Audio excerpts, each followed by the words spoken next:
Hello and welcome back to my channel. ഇന്ന് നമ്മൾ ചെയ്യാൻ പോകുന്നത് റോബസ്റ്റ പഴം വെച്ചിട്ട് നമുക്ക് എളുപ്പത്തിൽ റെഡിയാക്കി എടുക്കാൻ പറ്റുന്ന ഒരു ബനാന പൈയുടെ റെസിപ്പിയാണ് കേട്ടോ. അപ്പോൾ റോബസ്റ്റ പഴം അല്ലെങ്കിലും നമുക്ക് നേന്ത്രപ്പഴമോ ചെറുപഴമോ ഒക്കെ വെച്ചിട്ട് ഉണ്ടാക്കിയെടുക്കാൻ പറ്റുന്ന ഒരു സിമ്പിൾ റെസിപ്പിയാണിത്. അതുപോലെ തന്നെ നമ്മൾ ഇന്ന് ഇത് ഗ്യാസ് സ്റ്റൗവിൽ വെച്ചിട്ടാണ് ബേക്ക് ചെയ്തെടുക്കുന്നത്. അതുകൊണ്ട് തന്നെ ഓവനില്ലാത്തവർക്കും ട്രൈ ചെയ്ത് നോക്കാൻ പറ്റുന്ന ഒരു റെസിപ്പിയാണ്. അപ്പോൾ നമുക്കിത് എങ്ങനെയാണ് ഉണ്ടാക്കുന്നതെന്ന് നോക്കാം. അപ്പോൾ ഞാൻ ബനാന പൈ റെഡിയാക്കാനായിട്ട് ഇവിടെ 2 കോഴിമുട്ട എടുത്തിട്ടുണ്ട്. അപ്പോൾ ഇത് റൂം ടെമ്പറേച്ചറിലുള്ള മുട്ട തന്നെ വേണം കേട്ടോ. ഫ്രിഡ്ജിൽ വെച്ചിട്ടുള്ള മുട്ടയാണെന്നുണ്ടെങ്കിൽ നമ്മളിത് ഉണ്ടാക്കുന്നതിന് മുമ്പായിട്ട് കുറച്ച് നേരം മുന്നേ തന്നെ ഫ്രിഡ്ജിൽ നിന്ന് പുറത്തേക്ക് എടുത്ത് വെച്ചാൽ മതി. റൂം ടെമ്പറേച്ചറിലുള്ള മുട്ട വേണം നമ്മൾ ഉപയോഗിക്കാനായിട്ട്. അപ്പോൾ ഈ 2 മുട്ട നമുക്ക് നന്നായിട്ടൊന്ന് അടിച്ചെടുക്കണം ആദ്യം. ഇതിനിപ്പോൾ ഇലക്ട്രിക് ബീറ്റർ വേണമെന്നൊന്നുമില്ല കേട്ടോ. ഇതുപോലെ ഒരു ഫോർക്ക് വെച്ചിട്ട് ഇതൊന്ന് അടിച്ചെടുത്താലും മതി. ഇനി ഇതിലേക്ക് ഞാൻ 1/2 കപ്പ് പഞ്ചസാരയും കൂടി ചേർത്ത് കൊടുക്കുന്നുണ്ട്. 1/2 കപ്പ് എന്ന് പറയുമ്പോൾ 125 ഗ്രാമാണ് അളന്നെടുത്തിട്ടുള്ളത്. അതുപോലെ തന്നെ ഒരു 1/2 കപ്പ് പാലും കൂടി ചേർത്ത് കൊടുക്കുന്നുണ്ട്. പാലും റൂം ടെമ്പറേച്ചറിലുള്ള പാല് തന്നെയാണ് ഞാൻ എടുത്തിട്ടുള്ളത്. അതിനോടൊപ്പം ഒരു 1/4 കപ്പ് സൺഫ്ലവർ ഓയിലും കൂടി ചേർത്ത് കൊടുക്കുന്നുണ്ട്. ഈ ഓയിലിന് പകരം നിങ്ങൾക്ക് വേണമെന്നുണ്ടെങ്കിൽ ബട്ടർ ചേർത്ത് കൊടുക്കാം കേട്ടോ. ബട്ടറാണ് ചേർക്കുന്നതെന്ന് വെച്ചാൽ ഒരു 1/4 കപ്പ് ബട്ടർ ഒന്ന് ചൂടാക്കി ഒന്ന് മെൽറ്റ് ചെയ്തിട്ട് ചേർത്ത് കൊടുക്കുന്നതായിരിക്കും നല്ലത്. മെൽറ്റ് ചെയ്ത് ചേർക്കുമ്പോൾ ചൂടോടുകൂടി തന്നെ ചേർക്കാൻ പാടില്ല. ഒന്ന് ചൂടാറിയതിന് ശേഷം ചേർത്ത് കൊടുത്താൽ മതി. ഇനി ഇത് പഞ്ചസാര നന്നായി മെൽറ്റ് ആവുന്ന വരെ നല്ലപോലെ ഇതൊന്ന് മിക്സ് ചെയ്തെടുക്കണം. അപ്പോൾ വലിയ തരിയുള്ള പഞ്ചസാരയൊക്കെയാണ് ചേർക്കണമെന്ന് വെച്ചാൽ അത് മിക്സിയുടെ ജാറിലിട്ടൊന്ന് ചെറുതായി ഒന്ന് പൊടിച്ചിട്ട് ചേർത്ത് കൊടുത്താൽ മതി. അപ്പോൾ പെട്ടെന്ന് തന്നെ മിക്സ് ചെയ്തെടുക്കാൻ പറ്റും. ഇപ്പോൾ പഞ്ചസാരയൊക്കെ നല്ലപോലെ അലിഞ്ഞ് വരുന്ന രീതിയിൽ നല്ലപോലെ മിക്സ് ചെയ്തെടുത്തിട്ടുണ്ട്. ഇനി ഇതിലേക്ക് നമുക്ക് അളന്ന് വെച്ചിരിക്കുന്ന 1/2 കപ്പ് മൈദ ചേർത്ത് കൊടുക്കാം. ഒന്നിച്ചിടാതെ കുറേശ്ശെയായിട്ട് ചേർത്ത് കൊടുത്തിട്ട് മിക്സ് ചെയ്തെടുക്കുന്നതായിരിക്കും നല്ലത് കേട്ടോ. അതല്ലാന്നുണ്ടെങ്കിൽ എല്ലാം കൂടി ഒരുമിച്ചിട്ട് കഴിഞ്ഞാൽ നമ്മളിത് മിക്സ് ചെയ്തെടുക്കുമ്പോൾ അതിൽ കട്ട പിടിച്ച് കിടക്കും മൈദ. അത് കാരണം കൊണ്ട് കുറേശ്ശെ ചേർത്ത് കൊടുത്തിട്ട് മിക്സ് ചെയ്തെടുക്കാം.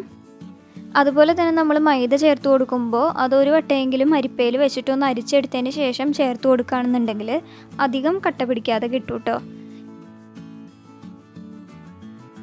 ഇപ്പം ഞാൻ മൈദ നല്ലപോലെ മിക്സ് ചെയ്തെടുത്തിട്ടുണ്ട് ഇതിനകത്തേക്ക്. അതുപോലെ തന്നെ ഞാൻ ഇതിലേക്ക് ഒരു നുള്ളു ഉപ്പും കൂടി ചേർത്ത് കൊടുക്കുന്നുണ്ട്. ആ മധുരം ഒന്ന് ബാലൻസ് ചെയ്യാൻ വേണ്ടിയിട്ടാണ്. അപ്പോൾ ഉപ്പും കൂടി ചേർത്തിട്ട് ഒന്ന് മിക്സ് ചെയ്തെടുത്തതിന് ശേഷം ഞാനിനി ഇതിലേക്ക് 1 ടീസ്പൂണോളം ബേക്കിംഗ് പൗഡറും കൂടി ചേർത്ത് കൊടുക്കുന്നുണ്ട്. അത് നമ്മളിത് ബേക്ക് ചെയ്തെടുക്കുമ്പോൾ അതൊന്ന് പൊങ്ങി വരാൻ വേണ്ടിയിട്ടാണ്. സാധാരണ കേക്കൊക്കെ ചെയ്യുന്ന പോലെ തന്നെ അതൊന്ന് പൊങ്ങി വരാൻ വേണ്ടിയിട്ടാണ് നമ്മളിതിലേക്ക് ബേക്കിംഗ് പൗഡർ ചേർത്ത് കൊടുക്കുന്നത്. നിങ്ങളുടെ അടുത്ത് ബേക്കിംഗ് പൗഡർ ഇല്ലയെന്നുണ്ടെങ്കിൽ അതിന് പകരമായിട്ട് 1 ടീസ്പൂൺ വിനാഗിരിയും 1/4 ടീസ്പൂൺ ബേക്കിംഗ് സോഡയും കൂടിയിട്ട് ചേർത്ത് കൊടുത്താൽ മതി കേട്ടോ. അങ്ങനെ ചേർക്കുകയാണെന്നുണ്ടെങ്കിലും ഈ ബേക്കിംഗ് പൗഡറിൻ്റെ അതേ എഫക്റ്റ് തന്നെയായിരിക്കും കിട്ടുക. അതുപോലെ തന്നെ വിനാഗിരി ചേർക്കുന്നു എന്ന് വെച്ചിട്ട് വിനാഗിരിയുടെ ആ ഫ്ലേവറൊന്നും നമ്മുടെ ഈ ബനാന പൈക്ക് ഉണ്ടാവില്ല കേട്ടോ. അതുപോലെ ബേക്കിംഗ് പൗഡർ ചേർത്തതിന് ശേഷം നമ്മളിത് ഓവർ മിക്സ് ചെയ്തെടുക്കാൻ പാടില്ല. അങ്ങനെയാണെന്നുണ്ടെങ്കിൽ പിന്നെ ഇത് കറക്റ്റായിട്ട് പൊങ്ങി വരില്ല കേട്ടോ. അതുപോലെ ഈവണായിട്ട് എല്ലായിടത്തേക്കും ഒരുപോലെ എത്താനായിട്ട് നിങ്ങൾ മൈദ ചേർക്കുന്നതിൻ്റെ കൂടെ തന്നെ ഒരു അരിപ്പയിലൂടെ മൈദയും ബേക്കിംഗ് പൗഡറും കൂടി ഒന്നിച്ച് മിക്സ് ചെയ്തിട്ട് അരിച്ച് ചേർക്കുകയാണെന്നുണ്ടെങ്കിൽ എല്ലാ ഭാഗത്തേക്കും ഒരേപോലെ കിട്ടും. ഞാനിതിപ്പോൾ നേരത്തെ ചേർത്ത് കൊടുക്കാനായിട്ട് വിട്ടുപോയതുകൊണ്ടാണ് ഞാനിപ്പോൾ ഇങ്ങനെ ചേർത്ത് കൊടുത്തിട്ടുള്ളത്. ഇതിപ്പോൾ ഞാൻ ബേക്കിംഗ് പൗഡറും കൂടി ചേർത്ത് നല്ലപോലെ മിക്സ് ചെയ്തെടുത്തിട്ടുണ്ട്. അപ്പോൾ ഈ ഒരു പാകത്തിൽ വേണം നമ്മൾ ഈ ബാറ്റർ ഒന്ന് റെഡിയാക്കി എടുക്കാനായിട്ട്. നമ്മളിതിങ്ങനെ കോരി ഒഴിക്കുമ്പോൾ ഒരു റിബൺ പോലെ ഇതിങ്ങനെ ഒലിച്ച് പോകണം. അപ്പോൾ ബനാന പൈക്കുള്ള ബാറ്റർ റെഡി ആയിട്ടുണ്ട്. ഇനി നമുക്ക് ഈ പഴം ഒന്ന് കട്ട് ചെയ്തെടുക്കണം. ഞാനിന്ന് റോബസ്റ്റ പഴം വെച്ചിട്ടാണ് ചെയ്യുന്നതെന്ന് പറഞ്ഞല്ലോ. അപ്പോൾ നിങ്ങൾക്ക് റോബസ്റ്റ പഴത്തിന് പകരം നേന്ത്രപ്പഴമോ അല്ലെങ്കിൽ ഏതെങ്കിലും ചെറുപഴമോ വെച്ചിട്ടായാലും ചെയ്ത് നോക്കാം കേട്ടോ. ഞാനിപ്പോൾ 2 റോബസ്റ്റ പഴമാണ് എടുത്തിട്ടുള്ളത്. അപ്പോൾ നമുക്കിതൊന്ന് തൊലി കളഞ്ഞ് ഇതൊന്ന് വട്ടത്തിൽ അരിഞ്ഞെടുക്കാം. ഒരുപാട് കനം കുറച്ചൊന്നും അരിയേണ്ട, കുറച്ച് കട്ടിയിൽ വേണം അരിഞ്ഞെടുക്കാനായിട്ട്. ഇത് നമുക്ക് എന്നിട്ട് പാത്രത്തിൻ്റെ അടിയിൽ നിരത്തി വെക്കാനായിട്ടുള്ളതാണ്. അതുകൊണ്ട് കുറച്ച് കട്ടിയിൽ വട്ടത്തിൽ അരിഞ്ഞെടുക്കാം. ഇനി നമ്മൾ ഈ ബനാന പൈ റെഡിയാക്കി എടുക്കാൻ പോകുന്നത് ഈ നോൺ സ്റ്റിക്ക് പാനിലാണ്. അപ്പോൾ ഞാനിതിൻ്റെ അടിഭാഗത്തായിട്ട് കുറച്ച് നെയ്യ് തേച്ച് കൊടുക്കുന്നുണ്ട്. അതെന്തിനാണെന്ന് വെച്ചാൽ നമ്മൾ ഇതിനകത്തേക്ക് പഴമൊക്കെ വെച്ച് കൊടുക്കുമ്പോൾ നമ്മളിത് ബേക്ക് ചെയ്തെടുത്തതിന് ശേഷം ആ പഴം അതിനകത്തേക്ക് ഒട്ടിപ്പിടിക്കാതിരിക്കാനും പിന്നെ ചെറിയൊരു ഫ്ലേവറിനും കൂടി വേണ്ടിയിട്ടാണ് നമ്മൾ ഇതിലേക്ക് നെയ്യ് ചേർത്ത് കൊടുക്കുന്നത്. അപ്പോൾ ഈ നെയ്യ് പാത്രത്തിൻ്റെ അടിഭാഗത്തേക്ക് മുഴുവനായിട്ടൊന്ന് തേച്ച് കൊടുക്കണം. അതുപോലെ തന്നെ നമ്മൾ ഈ പാത്രം എടുക്കുമ്പോൾ പ്രത്യേകം ശ്രദ്ധിക്കണം, നല്ല കട്ടിയുള്ള ഒരു നോൺ സ്റ്റിക്ക് പാൻ തന്നെ എടുക്കണം. ഇപ്പോൾ ഞാൻ ഈ പാനിലേക്ക് നെയ്യ് തേച്ച് കൊടുത്തിട്ടുണ്ട്. ഇനി ഇതിൻ്റെ മുകളിലായിട്ട് നമുക്ക് കുറച്ച് പഞ്ചസാരയും കൂടി ഇട്ട് കൊടുക്കാം. ഞാനിവിടെ 2 ടേബിൾ സ്പൂണോളം പഞ്ചസാര ഇതിന് മുകളിലായിട്ട് ഇട്ട് കൊടുക്കുന്നുണ്ട് കേട്ടോ. അതും ഈ നെയ്യ് പരത്തി വെച്ചിരിക്കുന്ന പോലെ തന്നെ പഞ്ചസാരയും ഒന്ന് എല്ലാ ഭാഗത്തും എത്തുന്ന രീതിയിൽ ഒന്ന് പരത്തിയിട്ട് കൊടുക്കണം. പഞ്ചസാര ചേർത്ത് കൊടുക്കുന്നത് എന്തിനാണെന്ന് വെച്ചാൽ നമ്മളിത് ബേക്ക് ചെയ്തെടുത്ത് കഴിഞ്ഞ് നമ്മളിത് തിരിച്ച് വയ്ക്കുമല്ലോ. അപ്പോൾ തിരിച്ച് വയ്ക്കുമ്പോൾ അതിൻ്റെ മോൾ ഭാഗത്തായിട്ട് ഒരു ലൈറ്റ് ബ്രൗൺ കളർ കിട്ടാൻ വേണ്ടിയിട്ടാണ്. ഈ പഞ്ചസാര ഒന്ന് ചൂടാവുമ്പോൾ മെൽറ്റായി ഒന്ന് കാരമലൈസ് ചെയ്ത് വരും. അപ്പോൾ അതിൻ്റെ ആ ഒരു ചെറിയൊരു ബ്രൗണിഷ് കളറ് നമ്മളുടെ ബനാന പൈക്ക് കിട്ടാൻ വേണ്ടിയിട്ടാണ് നമ്മൾ ഈ പഞ്ചസാര ചേർത്ത് കൊടുക്കുന്നത്. അപ്പോൾ ഈ പഞ്ചസാര ഇട്ട് അതിൻ്റെ മുകളിലായിട്ട് നമ്മളിനി അരിഞ്ഞു വെച്ചിരിക്കുന്ന പഴം കൂടി ഞാൻ വെച്ച് കൊടുക്കുകയാണ്. അതും ഇതുപോലെ ഒരു ഗ്യാപ്പ് ഇല്ലാതെ എല്ലാ ഭാഗത്തേക്കും ഈ പഴം അരിഞ്ഞത് വെച്ച് കൊടുക്കണം. ഈ പഴമെല്ലാം ഇതുപോലെ നിരത്തി വെച്ചതിന് ശേഷം ഇനി ഇതിന് മുകളിലായിട്ട് നമുക്ക് റെഡിയാക്കി വെച്ചിട്ടുള്ള ബനാന പൈയുടെ മിക്സ് ഒന്ന് ഒഴിച്ചു കൊടുക്കാം. അതുപോലെ തന്നെ ബനാന പൈ റെഡിയാക്കി എടുക്കുമ്പോൾ അതിന് പഴത്തിൻ്റെ കൂടുതൽ ഫ്ലേവർ നിങ്ങൾക്ക് വേണമെന്നുണ്ടെങ്കിൽ നമ്മളിതിലേക്ക് ചേർത്ത് കൊടുത്തിട്ടുള്ള പാലിൻ്റെ അളവൊന്ന് കുറച്ച് കുറവാക്കിയിട്ട് അതിന് പകരം നമുക്ക് കുറച്ച് പഴം മിക്സിയുടെ ജാറിലിട്ടിട്ടൊന്ന് അരച്ച് അത് പാലിൻ്റെ കൂടെ ചേർത്ത് മിക്സ് ചെയ്ത് നമ്മൾ പാൽ എത്ര അളവിലാണോ എടുത്തത് അതേ അളവിൽ തന്നെ രണ്ടും കൂടി ചേർത്തിട്ടുള്ള മിക്സ് നമുക്ക് ചേർത്ത് കൊടുക്കാവുന്നതാണ് കേട്ടോ. ഞാനത് എന്തുകൊണ്ടാണ് ചേർത്ത് കൊടുക്കാഞ്ഞതെന്ന് വെച്ചാൽ ഞാനിപ്പം റോബസ്റ്റ പഴം വെച്ചിട്ടാണ് ഇതിൽ ചെയ്യുന്നത്. അത് കാരണം കൊണ്ട് റോബസ്റ്റ പഴത്തിന് ഓൾറെഡി ഒരു മണം കൂടുതലാണ്. അപ്പോൾ ഒരു നല്ല ഫ്ലേവർ ഉണ്ടായിരിക്കും നമ്മളിതിൽ മുകളിൽ ചേർത്ത് കൊടുത്തിട്ടുള്ളത് കൊണ്ട്. അപ്പോൾ ഇനി നമ്മൾ ബനാന പൈയിൽ കൂടി അത് ചേർത്ത് കൊടുക്കുകയാണെന്നുണ്ടെങ്കിൽ കുറച്ച് ഓവറാവും. അതുകൊണ്ടാണ് ഞാനിപ്പോൾ ബനാന പൈയുടെ മിക്സിലേക്ക് പഴം ചേർത്ത് കൊടുക്കാഞ്ഞത്. നിങ്ങളിപ്പോൾ നേന്ത്രപ്പഴമൊക്കെയാണ് വെച്ച് ചെയ്യുന്നതെന്ന് വെച്ചാൽ നമ്മൾ ഈ പറഞ്ഞ പോലെ ഈ ബാറ്ററിലേക്ക് പഴം ഒന്ന് മിക്സ് ചെയ്ത് അരച്ചതിന് ശേഷം ചേർത്ത് കൊടുത്താൽ നല്ലതായിരിക്കും. അതേസമയം ചെറുപഴം വെച്ചിട്ടാണ് ചെയ്യുന്നതെന്ന് വെച്ചാൽ അങ്ങനെ ചെയ്യാത്തതായിരിക്കും നല്ലത് കേട്ടോ.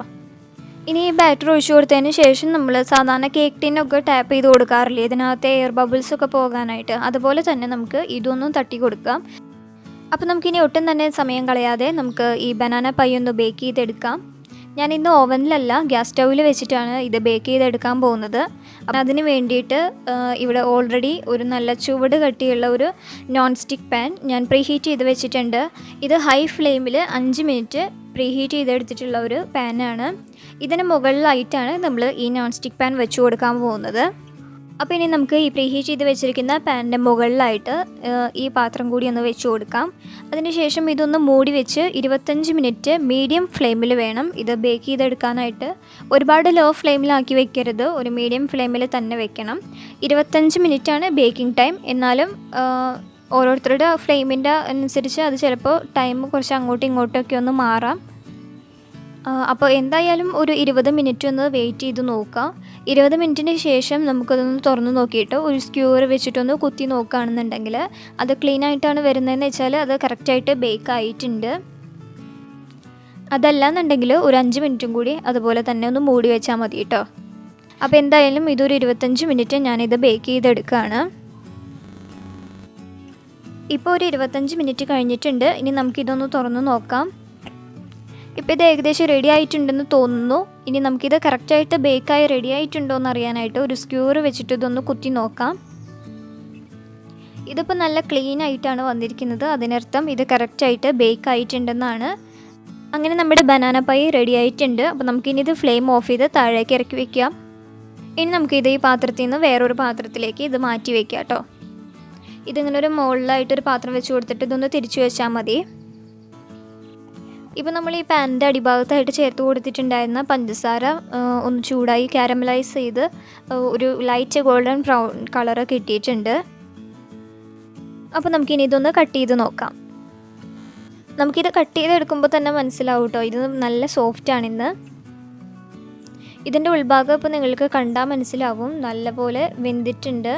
അതുപോലെ തന്നെ നമ്മൾ സാധാരണ ഈ സ്പോഞ്ച് കേക്കൊക്കെ പോലെ തന്നെ നല്ല പഞ്ഞി പോലെ ആയിട്ടുണ്ട്. അപ്പോൾ ഇതുപോലെ നിങ്ങളും ഒന്ന് വീട്ടിൽ ട്രൈ ചെയ്ത് നോക്കണം. എന്തായാലും എല്ലാവർക്കും ഇഷ്ടപ്പെടും കേട്ടോ. നമ്മൾ കേക്ക് ഉണ്ടാക്കുന്ന പോലെ തന്നെ വളരെ സിമ്പിളായിട്ട് ഉണ്ടാക്കിയെടുക്കാൻ പറ്റുന്നതാണ്.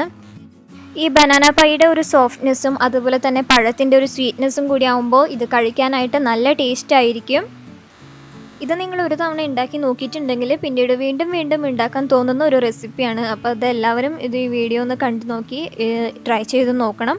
അതുപോലെ തന്നെ നിങ്ങളുടെ ഫ്രണ്ട്സിന് റിലേറ്റീവ്സിന് എല്ലാവർക്കും ഈ റെസിപ്പി ഒന്ന് ഷെയർ ചെയ്ത് കൊടുക്കണം. വീഡിയോ ലൈക്ക് ചെയ്യാനും മറക്കരുത്. ഇതുപോലെയുള്ള കൂടുതൽ ഇൻട്രസ്റ്റിംഗ് വീഡിയോസിനായിട്ട് എൻ്റെ ചാനൽ ഇതുവരെയും സബ്സ്ക്രൈബ് ചെയ്തിട്ടില്ലെങ്കിൽ ഒന്ന് വേഗം തന്നെ സബ്സ്ക്രൈബ് ചെയ്തേക്കാം. Thanks for watching.